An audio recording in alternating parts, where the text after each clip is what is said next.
Good morning sa inyo lahat. So bound kami ngayon sa Balete para mag-install ng 3 kilowatt hybrid. So ayan ang tropa. Ayan, antok na yung isa.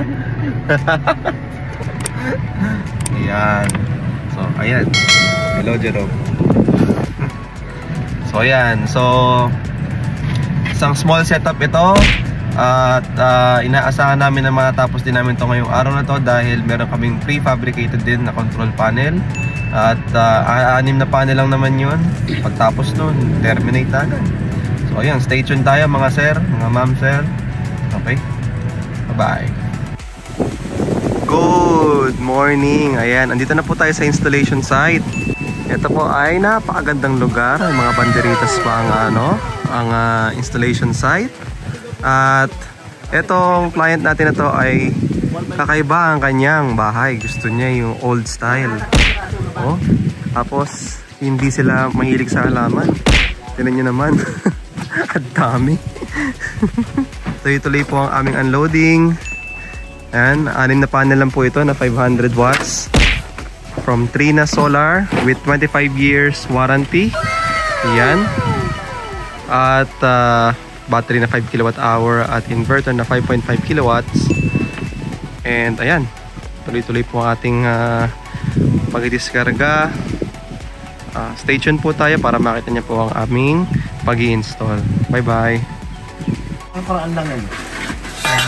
Dito po gusto ng client ilagay ang control panel. So ayan, as you can see, ito po yung kanilang initial design sa control panel nila. Ayan, i-clear out na lang po ito para maging malinis talaga at hindi po maanuhan ng alikabok ang ating inverter.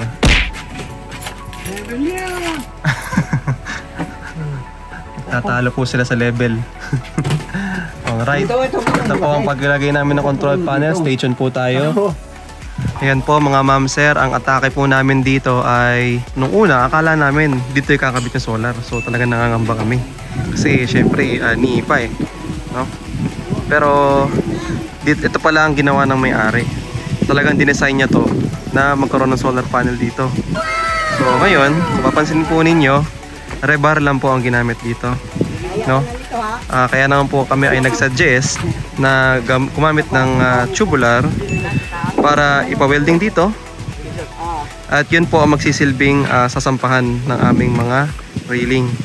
Okay? So, 6 na panel lang naman po ito. Kaya red to red, around 6 meters ho, mga 6.2. Yan. Mangyayari dito ay 6 na panel na naka ganyan. Okay? So, yun ha. Tingnan po natin mamaya ang aming gagawin. Bye-bye. Yan. Ito na po ginagawa nila. Kakadkad na po sila ng wiring. Dahil ito po yung kanilang gusto maging lagayan ng control panel.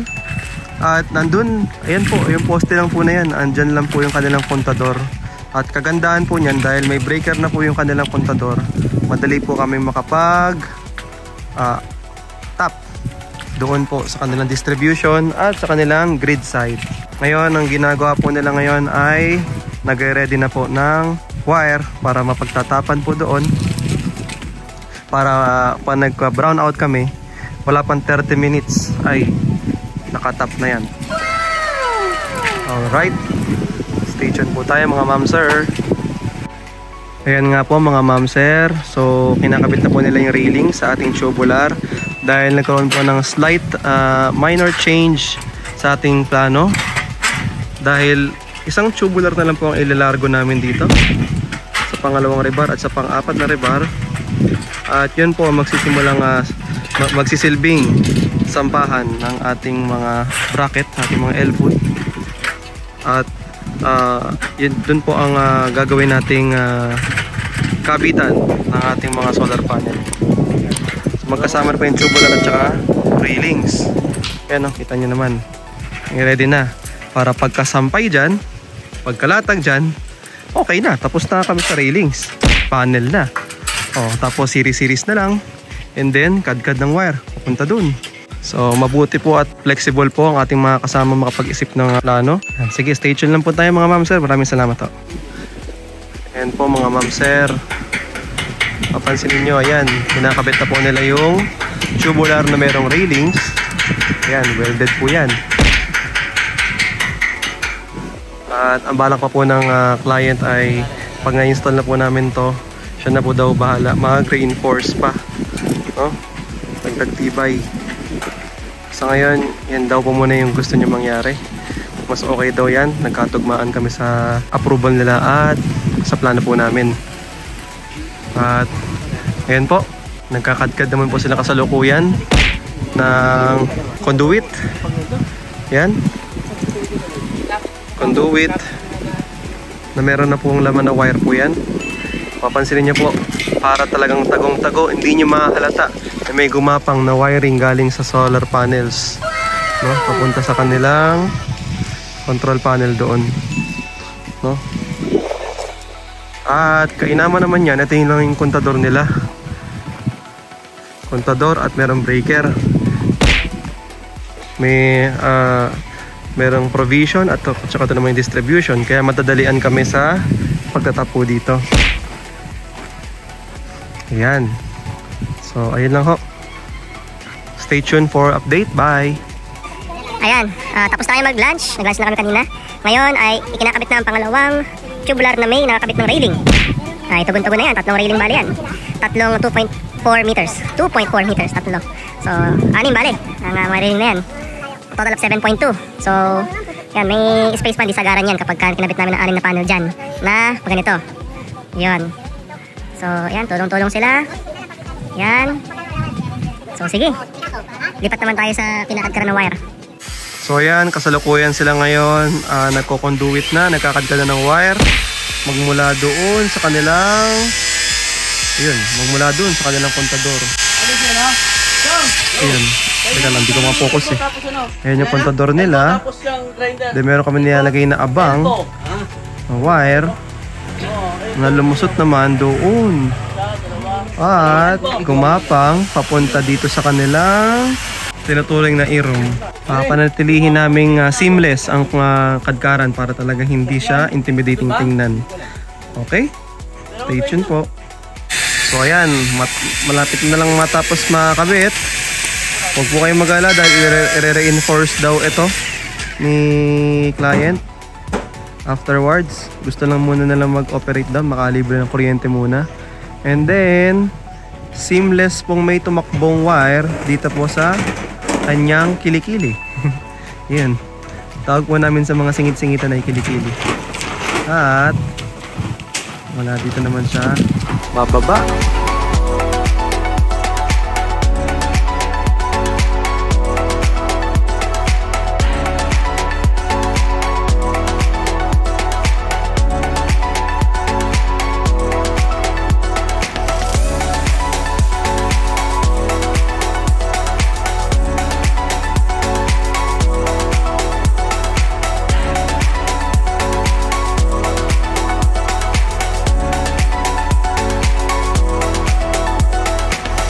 Ayan, nakakabit na nga po ang mga solar panels.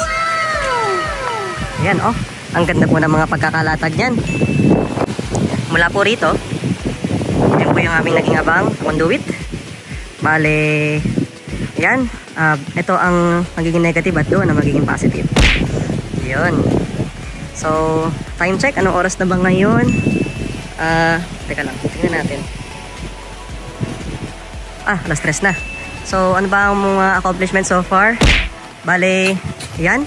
Meron ng wire. Terminate na lang ang MC4. And then, pansin niyo po rito, sinuportahan po namin ng GI pipe. Susuportahan po yung dalawa para talaga hindi mapuga ng hangin ang ating mga solar panels. And then, magmula po rito ay ready na rin po ang ating wiring papunta sa kanilang distribution. Yan. So, in terms of wiring, nasa 80% completion na po kami. At sa control panel naman namin ay battery na lang ang hindi pa na i-wire. So, yun. Wiring na lang talaga. Pagkatapos na yung wiring, tapos na po kami rito. Stay tuned lang po tayo mga ma'am sir. Maraming salamat po sa pagtutok. Ayan nga po mga ma'am sir, tapos na po ang aming installation. So ayan, malinis po namin tinira ang 3 kilowatt solar power system dito sa Balete. Ayan, solarized na po sila. At yan po ang aming naging installation. At seamless po ang aming naging wiring. Hindi nyo mapapansin hanggat di nyo talaga susubukan pansinin. Ayan, dito po tumakbo ang mga galing sa solar panels, input and output, sa distribution nila, and grounding. Ayan po, sa kili-kili dumaan. Na hindi nyo talaga mapapansin ang aming wiring ng solar panels. At ayun po ang mga solar panels po namin. Ayan, dito naka-install. So ayan nga po, maraming salamat sa pagtutok sa vlog na ito. Yun, natapos na ang installation ngayon, Mr. Garrett. So siya nga po pala ang inaasahan ng owner sa naging installation namin. Siya po ang nag-oversee ng lahat. So meron lang po 3 katanungan sa inyo, Mr. Garrett. Okay, number 1, bakit niyo po naisipan mag-invest sa solar power system? Actually, para ma-reduce namin yung bill sa bottleneck or sa grid. Tsaka para na rin maging sustainable yung ano namin, yung supply namin ng power dito sa place namin. Ayos. Tsaka ano no, para yun nga, para stable yung voltage ninyo, tsaka yung continuity ng electric supply ninyo, no? Kay halimbawa o walang power, at saka syempre sabihin natin magkaroon ng calamity, meron pa rin kayong maaasahan na alternative source of electricity. So yan yung kagandahan doon. And number 2, may katanungan po ulit ako sa inyo. Paano nyo naman po kami natagpuan? Paano nyo po nahanap ang Helios Optimum? So dito kasi gusto niyang matuto akong mag-install ng solar. So naghanap kami sa Facebook. Siyempre naghanap din kami sa iba't ibang parte din sa Batangas. Pwedeng doon kami mag-apply ng pag-i-install. Siyempre sa inyo, sa inyo, ganyan. Naghanap kami sa Facebook muna. Doon nakita namin yung Helios. Actually, nirecommend din sa amin ng prop ko sa BSU. Helios Optimum, yun lang yung alam niya na gano'n nag-i-install. So yun, nag-try kami mag-visit sa inyo sa Sulpok. Tapos yun, nakailang inquiry kami hanggang sa pumayag niya dito na installan to kasi maganda yung offer, tsaka mura. Mura. Yun yung numero 1 sa amin, mura. At saka kagandahan nga po pala niyan, na hindi nyo na maitatanong, no? Kami po kasi ay supplier and installer. So, sa materials, ay kung doon pa lang ay may markup na kami, no? Nakakapagbaba talaga kami sa labor cost. Kaya nagiging competitive talaga ang aming overall quotation price. Kaya yun, makailang beses na kagaya niyan. So, kung continue tutukan niyo yung mga vlogs ko, mga vlogs namin, no, talagang karamihan sa kanila ang dahilan ay sa amin ay reasonable talaga yung price. Good yung offer. Yun. So, number 3 naman, ang huling katanungan ko po sa inyo. Kumusta po ang naging experience ninyo sa transaction po natin? Actually, satisfied naman sa service and transaction nyo kasi syempre, bait, pogi. Tsaka isa pa, yung design ng nila, ng system setup, maganda. Tsaka tingin ko naman is safe naman. At saka hindi lang po yun. Dahil ito po ay nasa site ng Balete at kami po ay based sa Tanawan, hindi po kami nagkakalayo.